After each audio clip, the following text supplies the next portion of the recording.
सवाल है लो क्या है। जवाब है लो एक है। सवाल है हम यहाँ क्यों इकट्ठा हुए हैं। जवाब है हम यहाँ हमारे अनंत रचयिता का ध्यान एवं उनसे प्रार्थना करने के लिए इकट्ठा हुए हैं। अब हम और हमारे गैलेक्टिक कन्फेडरेशन के सभी भाई बहन, मास्टर हीलर रेश, गार्जियन एंजल्स, काउंसिल मेंबर्स और पूरे ब्रह्मांड में जितने भी दिव्य सभ्यताएं हैं जो उस एक अनंत रचयिता के प्रेम और रोशनी में अपनी सेवाएं प्रदान करते हैं, उन सबको हम आज इस मेडिटेशन में शामिल होने के लिए निवेदन करते हैं और उन सब का आह्वान करते हैं।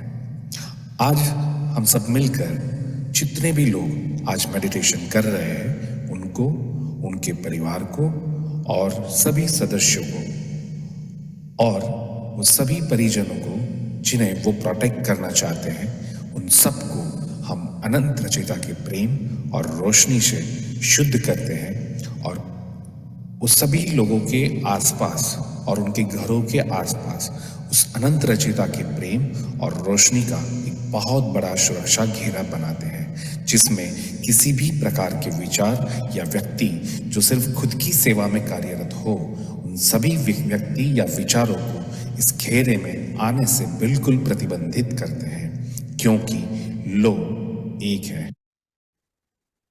जी हाँ, मैं डाउनलोड करना भूल गया ठीक था, मैं कर रहा हूँ। ठीक। सभी को नमस्कार, आत्मवंदन। Ra the law of one, यानी एक का कानून, एक का ज्ञान या एक के तरीके।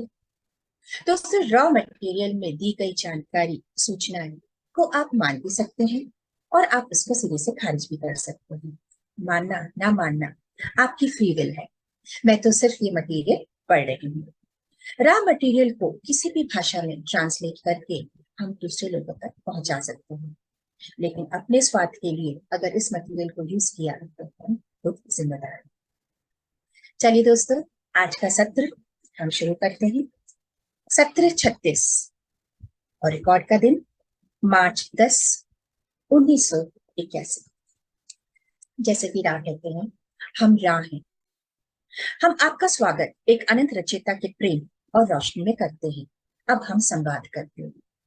नए दोस्तों के लिए बता दूं कि हम रॉ हैं। ये वाक्य का मतलब है कि कार्ला के मुंह से जो वाणी निकल रही है वो रॉ की है। उस समय कार्ला नहीं बोल रही है, वो तो सिर्फ साधन बनी। तो डॉन पूछते हैं, पिछले सत्र में आपने मन, शरीर और आत्मा की संपूर्णता यानी टोटलिटी के बारे में बात की थी। क्या आप इसके बारे में कुछ बता सकते हैं? तो यहाँ डॉन ये पूछना चाह रहे हैं कि जो ये पूरा क्या चीज है, यानी मन, शरीर और आत्मा, ये पूरा मिला के ये क्या चीज है, इसे बताएं। तो रॉ बोलते हैं, एक ऐसी घनत्वता है जिसमें समय का कोई प्रभाव नहीं है। इस घनत्वता में मन, शरीर, आत्मा अपने वर्तमान और उसके अनंत नृत्य को संपूर्णता से देख सकता है, और वो व्यक्ति एक समाज का हिस्सा बनने के बाद अनंत रचयिता में पूर्णता समाकर अपने आप को पूरी तरह से जान लेता है। यहाँ ये बता रहा है कि ऐसी घनत्वता है जिसमें वक्त का कोई प्रभाव नहीं है। आप यहाँ पास्ट, प्रेजेंट, फ्यूचर सब देख सकते हैं। और जब वो व्यक्ति, जिसको हम मन, शरीर और आत्मा कह रहे हैं, जब वो समाज का हिस्सा बनता है तो सबकी एक सोच हो जाती है और वो फिर रचयिता में समाकर अपने को जान लेता है। आगे क्या बोलते हैं, ये मन, शरीर, आत्मा संपूर्णता हायर सेल्फ के लिए साधन, रिसोर्स जुटाने का कार्य करती है। हायर सेल्फ बदले में तीसरी घनत्वता के अनुभव के शुद्ध रूप को जांच और आगे के अनुभव के प्रोग्राम को बनाने के लिए साधन का कार्य करता है। इसी प्रकार ये चौथी, पांचवी और छठी घनत्वता के अनुभवों के लिए भी काम करता है और सातवीं घनत्वता में चेतना अवस्था यानी कॉन्शियसनेस में जाता है। तो ये कहा जा रहा है कि जो हायर सेल्फ है वो इस व्यक्ति या जो भी हम शरीर, मन, शरीर, आत्मा बोलते हैं, उसके अनुभव को रिसोर्स की तरह इस्तेमाल करके, उसको जांच करके और समय समय पे जो भी साधन लगाना है यानी उसके माध्यम लगाना है, कैटलिस्ट लगाना है, वो करता जाता है। और इसी प्रकार ये चौथी, पांचवी, छठी घनत्वता में भी यही काम करता है, जब तक कि सातवीं घनत्वता में चेतना ये अवस्था में ना आ जाए। यानी यह हर चीज एक दूसरे से जुड़ी हुई है। आगे डॉन पूछते हैं, तो क्या ये मन शरीर आत्मा परिसर संपूर्णता यानी कि टोटल सेल्फ ही हमारी तीसरी घनत्वता जीवन में माध्यम लगाने के लिए जिम्मेदार है, ताकि सही माध्यम लगाया जा सके और तीसरी घनत्वता के अनुभवों के दौरान उस व्यक्ति की स्थिति बदल सके? क्या ये सही है? तो डॉन यहाँ पूछ रहे हैं कि क्या टोटल सेल्फ ही रिस्पॉन्सिबल है सारे कैटलिस्ट लगाने के लिए सही समय पर? रॉ बोलते हैं ये गलत है। जिसे आप हायर सेल्फ कहते हैं, उसके पास उस व्यक्ति के सारे जमा किए गए अनुभवों की पूरी समझ होती है। वह उस व्यक्ति को उन अनुभवों को लागू करने में सहायता करते हैं जिन्हें ठीक से नहीं सीखा गया, और आगे के जीवन में अनुभव की प्रोग्रामिंग में सहायता करते हैं। टोटल सेल्फ वो होता है जिसे हायर सेल्फ द्वारा बुलाया जाता है। जिस प्रकार कोई व्यक्ति अपने हायर सेल्फ को बुलाता है, इस तरह से ये भी कहा जा सकता है कि आप अपने स्थान समय निरंतरता में हायर सेल्फ के साथ अपने जीवन को डिजाइन करते हैं, जिसकी जानकारी आपके टोटल सेल्फ के पास होती है, जिसके पास आपके द्वारा इस तीसरी घनत्वता में काफी पक्के रूप से सीखे जाने वाले सारे सबक होते हैं। यानी कि टोटल सेल्फ के पास आपकी सारी जिंदगी के अनुभव होते हैं और हायर सेल्फ के पास आपकी अभी की जिंदगी के अनुभव या जानकारी होती है। तो दोस्तों यहाँ ये कहा जा रहा है कि जो करंट लाइफ है हमारी, वो करंट लाइफ की इंफॉर्मेशन हमारे हायर सेल्फ के पास होती है, और सारी पुरानी लाइफ, पास्ट प्रेजेंट और पुरानी लाइफ सबकी जानकारी हमारे टोटल सेल्फ के पास। यानी कि हमारी जिंदगी में अभी कुछ भी ऐसा नया नहीं हो रहा है। हायर सेल्फ सब जानता है, सब एक्सपीरियंस ले चुका है और वही एक्सपीरियंस हमको दे रहा है। आगे बढ़ते हैं। टोटल सेल्फ एक फिसलती हुई रेत की तरह है और एक ही व्यक्ति के समांतर यानी पैरेलल विकास का एक संग्रह कलेक्शन है। ये जानकारी हायर सेल्फ के पहलू यानी एस्पेक्ट से उपलब्ध कराई जाती है, और हायर सेल्फ इन पहलुओं का अलग अलग प्रोबेबिलिटी पॉसिबिलिटी के रूप में करता है और भविष्य की प्रोग्रामिंग को बेहतर बनाने में सहायता करता है। यानी कि कब कौन सा माध्यम लगाना है, ये हायर सेल्फ जानता है, क्योंकि वो फ्यूचर में है, हम ही है, हमारा ही है। और यहाँ पे ये भी है कि अगर मैं इसको एक एग्जाम्पल, ये जो फिसलती हुई रेत है इसका बताऊं, इसका मतलब है कि जिस भी घनत्वता से हम आगे जाते हैं, पुरानी घनत्वता के अनुभव नए घनत्वता में मर्ज हो जाते हैं। यानी थ्री डी से हम 4D में जाएंगे तो 3D के अनुभव 4D में मर्ज होंगे, ऐसे ही मर्ज होते होते जाते हैं। और पैरेलल विकास मतलब हम मल्टी डायमेंशनल बीइंग है, हमारा अंश हर डायमेंशन में है। इसको बेहतर समझाने के लिए मैं एक उदाहरण दे सकती हूँ, यानी कि क्या हायर सेल्फ और टोटल सेल्फ के अंदर में, जैसे कि एक स्कूल के प्रिंसिपल का हम उदाहरण देते हैं कि प्रिंसिपल अपने स्कूल के हर एक बच्चे के बारे में जानता है, और वो ये भी जानता है कि कौन सी टीचर किस बच्चे को पढ़ा रही है या किस बच्चे की जिम्मेदारी है। तो टोटल सेल्फ यानी प्रिंसिपल उस टीचर को पूरी जानकारी दे देता है उस बच्चे के विषय में, उसमें क्या कमजोरी है, किस चीज में वो तेज है, क्या टैलेंट है वगैरह। और वो टीचर उस बच्चे को समय समय पर माध्यम लगा के, कैटलिस्ट लगा के, यानी आप ये मान लीजिए कि कभी डांट के, कभी कुछ डांट के, प्यार करके, पनिशमेंट दे के या हार्ड वर्क दे के उसको उसके रास्ते पे लाती रहती है। इस तरह से हम समझ सकते हैं कि प्रिंसिपल जो है वो टोटल सेल्फ है, टीचर जो है वो हाई सेल्फ है, और वो व्यक्ति, लेकिन ये तीनों एक तरह से एक ही है। चलिए आगे पूछते हैं, आगे डाउन पूछते हैं। सेट मटेरियल में एक कथन है दोस्तों, ये सेट मटेरियल भी एक चैनलाइज्ड बुक है जो जेल रॉबर्ट्स के थ्रू हुई थी। उनको सेट मास्टर ने ध्यान में आकर बहुत सारी जानकारियां दी। पढ़ते हैं।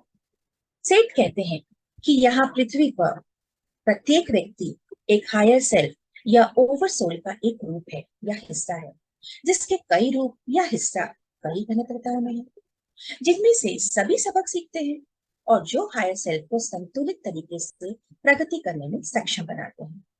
तो क्या मैं इससे ये समझ पाया कि संभवतः उसी तरह के कई अनुभव हैं जो हम यहाँ तीसरे घनत्व में अनुभव कर रहे हैं, और उसे सिर्फ एक हायर सेल्फ ही चलाते हैं? क्या ये सही है? तो डॉन ये पूछना चाहते हैं कि हम हर घनत्व में हैं, तो क्या सारी घनत्वों को एक सिंगल हायर सेल्फ ही गवर्न कर रहा है, वही चला रहा है, वही बैलेंस करता है? तो रॉ बोलते हैं इस कथन की सच्चाई बदलती रहती है। एक व्यक्ति जितना अधिक संतुलन में होता है, उतनी ही कम प्रोबेबिलिटी होती है कि वो इसे समांतर यानी पैरेलल अनुभव में तलाश या एक्सप्लोर करे। तो यहाँ ये बताया जा रहा है कि जितना बैलेंस आता जाता है, उतनी ही कम पॉसिबिलिटी होती है कि हम दूसरे डायमेंशन के अनुभव को तलाश करें। कोई जरूरी नहीं है कि हमें अनुभव लेके आगे की डायमेंशन के बारे में जानना है, यानी 4D से हम 5D जाएंगे, फिर 5D से 6D, ऐसा जरूरी नहीं है। अगर बैलेंस और एनर्जी पर्याप्त है, तो सीधे हम सेवन डायमेंशन में भी जा सकते हैं, वहां की जानकारी भी ले सकते हैं। और अगर हमें अनुभव हो जाता है, मेडिटेशन में 4 डायमेंशन के अनुभव होते हैं, तो फिर हमें आगे के ही अनुभव होते हैं, फिर हम वापस 4 डायमेंशन के अनुभव नहीं मिलते हैं। डॉन आगे पूछते हैं, क्या इससे मैं ये समझ सकता हूँ कि यदि एक साथ विभिन्न प्रकार के माध्यमों का अनुभव करने की आवश्यकता होती है, और फिर इन अनुभवों की देखरेख करने के लिए क्या हायर सेल्फ के कई हिस्से बच जाते हैं? तो ये कहना चाहते हैं कि क्योंकि हमें पता है हम 2D 3D 4D सब में बटे हुए हैं हमारा हायर सेल्फ, तो क्या हायर सेल्फ बढ़ जाता है एक ही समय पर? तो राव बोलते हैं, हम इसे सही या गलत नहीं कह सकते, क्योंकि यहाँ समय का कंफ्यूजन है। सच्ची समकालिकता यानी साइमल्टेनिटी तभी उपलब्ध होती है जब सभी चीजें एक साथ होते हुए दिखाई देती है। ये उस अवधारणा पर हावी हो जाता है जिसके बारे में आप बोल रहे हैं। आपकी समझ के अनुसार वो अवधारणा जिसमें एक व्यक्ति यदि विभिन्न भागों में अलग अलग तरह के अनुभव एक साथ ले, तो ये सही नहीं है कि वो घटना वास्तविकता में एक ही समय में होने वाली घटना है, ऐसा नहीं है। यानी वो कह रहे हैं कि ट्रू साइमल्टेनिटी तभी होती है जब सारे अनुभव एक ही समय पे हों, जो कि पॉसिबल नहीं होता है, रेयरली ही ऐसा हो पाता है। ये तो हम सारे अनुभव अलग अलग डेंसिटी में अलग अलग समय पे लेते हैं। आगे वो बोलते हैं, ये मामला ब्रह्मांड से ब्रह्मांड तक का है, और समानता यानी पैरेलल अस्तित्व को हायर सेल्फ द्वारा प्रोग्राम किया जा सकता है। जिसकी जानकारी टोटल सेल्फ के पास होती है, वो किसी भी क्रक्स में प्रोबेबिलिटी पॉसिबिलिटी से संबंधित। तो दोस्तों, ये ब्रह्मांड से ब्रह्मांड तक का मामला ये कहा जाता है, जैसे हम जानते हैं कि असंख्य सूरज है, बहुत ब्रह्मांड है। एक सूरज के आसपास के ग्रह एक ब्रह्मांड बनाते हैं, तो दूसरे सूरज के आसपास के ग्रह दूसरा ब्रह्मांड बनाते हैं। तो ये जरूरी नहीं कि सारे हायर सेल्फ एक ही सूरज की तरफ हों या एक ही सूरज में हो सकता है कि हम दूसरे गैलेक्सी से आए हैं, जैसे बहुत गैलेक्सी में सीधे में मीडियन से है, तो हमारा हायर सेल्फ तो वहीं का होगा। हाँ, ये जरूरी है कि टोटल सेल्फ पूरी जानकारी देगा कि हम कहाँ से आए हैं, पिछला हमारा कौन सा ग्रह था, और इस तरह से जो प्रेजेंट लाइफ है उसमें माध्यम लगते रहते हैं। दोस्तों, यहाँ क्रक्स का मतलब है कि जो difficult part of the problem, यानी किसी समस्या का सबसे कठिन या महत्वपूर्ण अंश, तो उससे आगे ले जाने के लिए ही माध्यम लगाए जाते हैं। आगे बढ़ते हैं। डॉन, क्या आप हमारे इतिहास में किसी व्यक्ति के बारे में उदाहरण दे सकते हैं जिसे भी आप चुने? आप चाहे तो उसका नाम मत बताइए, और एक उदाहरण दें कि कैसे इस तरह की प्रोग्रामिंग हायर सेल्फ द्वारा होती है, जो समानता यानी पैरेलल अनुभव के बारे में हम समझ सके। शायद इसका सबसे सरल उदाहरण जिसमें एक ही साथ दो स्वयं उपस्थित है, जो कि असल में एक ही समय स्थान पर स्वयं है, जिसे ओवर सेल्फ या हायर सेल्फ कहते हैं। ऐसा प्रतीत होता है कि वो उस व्यक्ति के साथ है जिसे ये सहायता देती है। ये वास्तव में एक साथ नहीं होता है, क्योंकि हायर सेल्फ व्यक्ति के विकास की स्थिति के आवश्यकता अनुसार मूव करता है, और जो कि व्यक्ति के भविष्य में हो सकता है। दोस्तों, हम ये जानते हैं कि हायर सेल्फ भविष्य का है, वो भविष्य के बारे में सब जानता है। तो हायर सेल्फ हमारे साथ मूव करता है, हर अनुभव को लेता है, पॉसिबिलिटी प्रोबेबिलिटी लगा के कैलकुलेशन करता है, और जो भी इकाई या व्यक्ति है उसके इच्छा अनुसार जब वो चलता है, वो व्यक्ति चलता है, उसी तरह से उसके माध्यम या कैटलिस्ट लगाता है। तो जॉन ये कहते हैं, पूछते हैं, तब हमारा हायर सेल्फ भविष्य में हमें चलाता है, जैसा कि हम चीजों को समझते हैं। दूसरे शब्दों में मेरा हायर सेल्फ उसी तरह चलेगा जैसे भविष्य में मैं अपने लिए सोचूंगा। क्या ये सही है?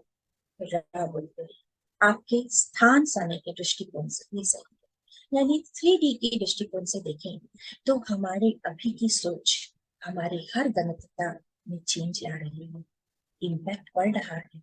इसीलिए सोच समझ कर ही एक्शन लेना हमारा काम। डॉन आगे बोलते हैं, इस मामले में मेरे हायर सेल्फ को यह जानने में बहुत फायदा होगा कि वास्तव में क्या आवश्यक है, क्योंकि वो जानता होगा कि क्या होने वाला है। क्या ये सही है? राम बोलते हैं, ये गलत है। इसमें स्वतंत्र इच्छा का उल्लंघन हो जाएगा। हायर सेल्फ छठे गणितता में सीखे गए सबक को जानता है। आगे बढ़ने की प्रक्रिया काफी अच्छी तरह से समझी जाती है। हायर सेल्फ की तरफ जाने के लिए जो चुनाव होते हैं वो व्यक्ति प्रत्येक के द्वारा ही होते हैं। यानी कि हम जैसा डिसीजन लेंगे वैसे ही चलता जाएगा, वैसे ही कैटलिस्ट लगता जाएगा। और ये हमें जो कैटलिस्ट है वो मांगने पे ही मिलेगा। जब तक हम चुनाव नहीं करते, हायर सेल्फ कैटलिस्ट लगाता जाएगा ताकि वो हमारी सही राह चुनने में मदद कर सके। आगे बढ़ते हैं। इस प्रकार हायर सेल्फ उस नक्शे की तरह है जिसमें मंजिल का पता होता है। वो रास्ता भी काफी जाना पहचाना होता है। उस रास्ते को अनंत बुद्धिमानिता के द्वारा डिजाइन किया गया होता है और जो बुद्धिमान ऊर्जा के द्वारा काम करते हैं।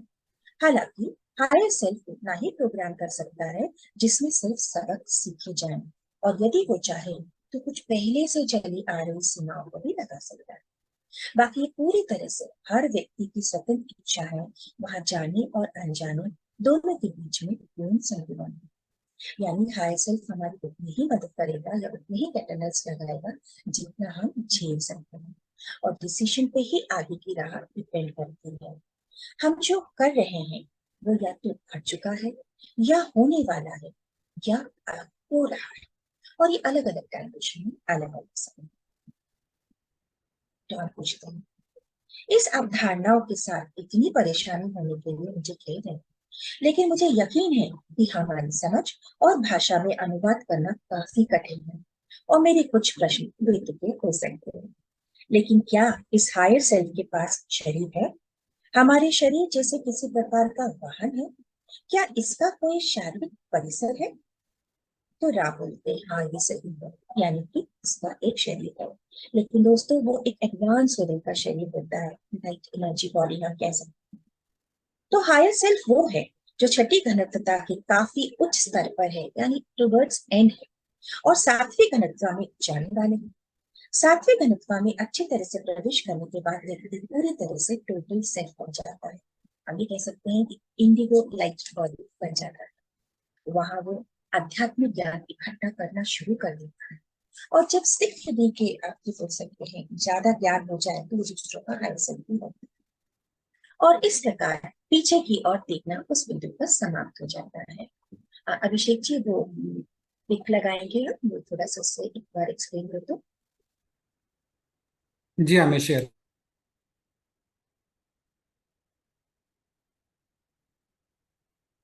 तो यह यही कहा गया है कि वो वहां पे रहकर आध्यात्मिक ज्ञान इकट्ठा करना शुरू कर देता है और ऑक्टेव्स की घनत्वता में पहुंचता है। तो इस प्रकार पीछे की ओर देखना उस बिंदु पर समाप्त हो जाता है। तो मैं चाह रही थी कि एक इमेज के थ्रू मैं आपको बताऊं। दोस्तों आपको याद होगा एक यहाँ ये कॉस्मिक एग की पिक्चर है। तो यहाँ आप देख सकते हैं एक तरफ से ब्लैक होल में हम एंट्री ले रहे हैं, हम जा रहे हैं, और व्हाइट होल से वही एनर्जी बॉडी जिसमें हम रह रहे हैं वो बाहर निकल।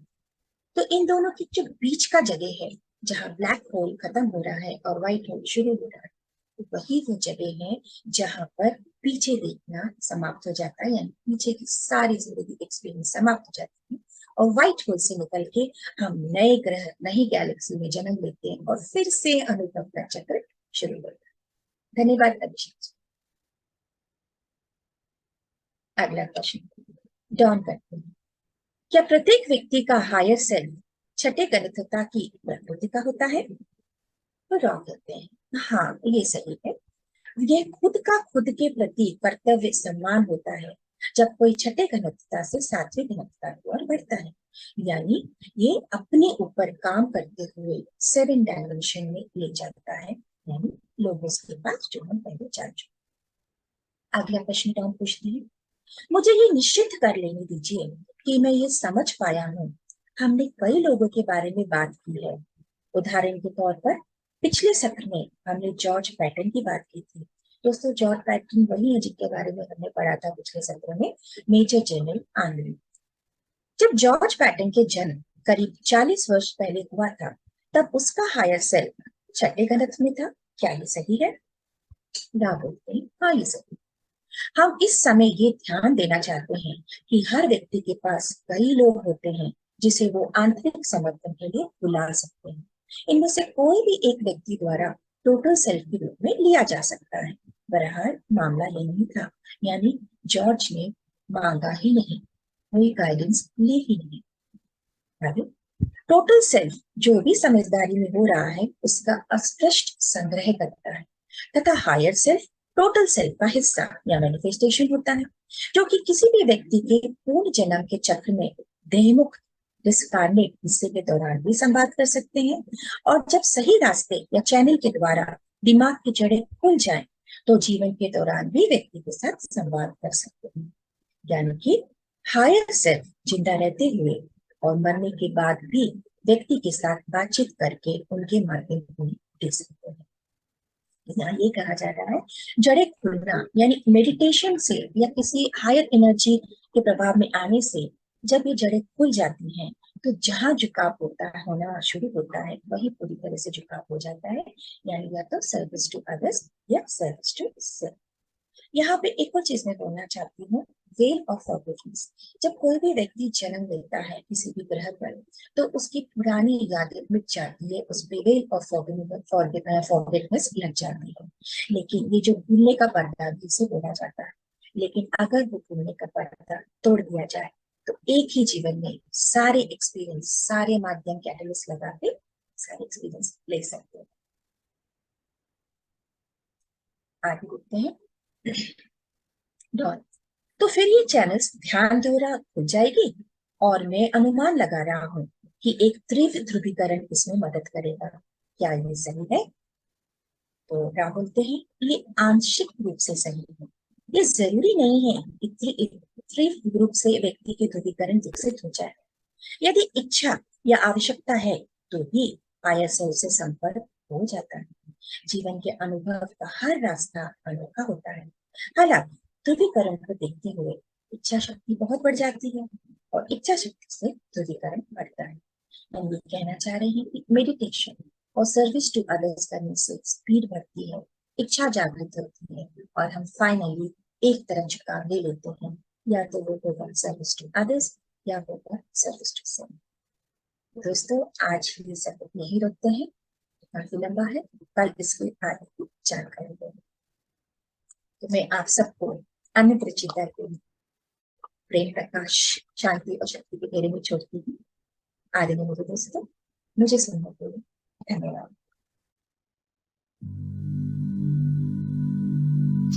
मैं अपना एनर्जी फील्ड सुरक्षित कर रहा हूं। मैं अपना ऑरा लॉक कर रहा हूं। मेरे शरीर, दिमाग, आत्मा और मेरा पूरा एनर्जी फील्ड अनंत रचयिता के असीम दिव्य प्रेम और रोशनी में हमेशा के लिए सुरक्षित है। अनंत रचयिता के असीम प्रेम और अनंत रोशनी से बना हुआ मजबूत सुनहरा कवच, जिसमें अनंत ब्रह्मांडों की शक्तियां समाहित है, ऐसा कवच मैंने धारण कर लिया है। ये सुनहरे सुरक्षा कवच के माध्यम से मेरे घर के तमाम सदस्य और मेरा घर संपूर्ण रूप से सुरक्षित है। जो अनंत रचयिता के प्रेम और प्रकाश में अपनी सेवाएं प्रदान करते हैं, ऐसे ब्रह्मांड की सभी दिव्य सभ्यताओं और मेरे सभी शुभ चिंतक जो मेरे लिए दिव्य प्रेम और शुद्ध पवित्र मन से जो मुझे आशीर्वाद देना चाहते हैं, वो तमाम दिव्य पवित्र चेतनाओं को मैं परमिशन देता हूँ कि जो मेरे साथ दिव्य रूप से कनेक्ट हो सके। बाकी तमाम प्रकार की वस्तु, विचार, व्यक्ति जो खुद की सेवा में ही कार्यरत हो, ऐसे अपवित्र भावनाओं से मेरे एनर्जी फील्ड में आना चाहे, उन तमाम एंटिटी या विचारों के उन रूपों को मैं प्रतिबंधित करता हूँ, क्योंकि ये मेरी फ्री विल है और यही अनंत रचयिता के एक का कानून है। I am protected, I am protected, I am protected. Thank you so much.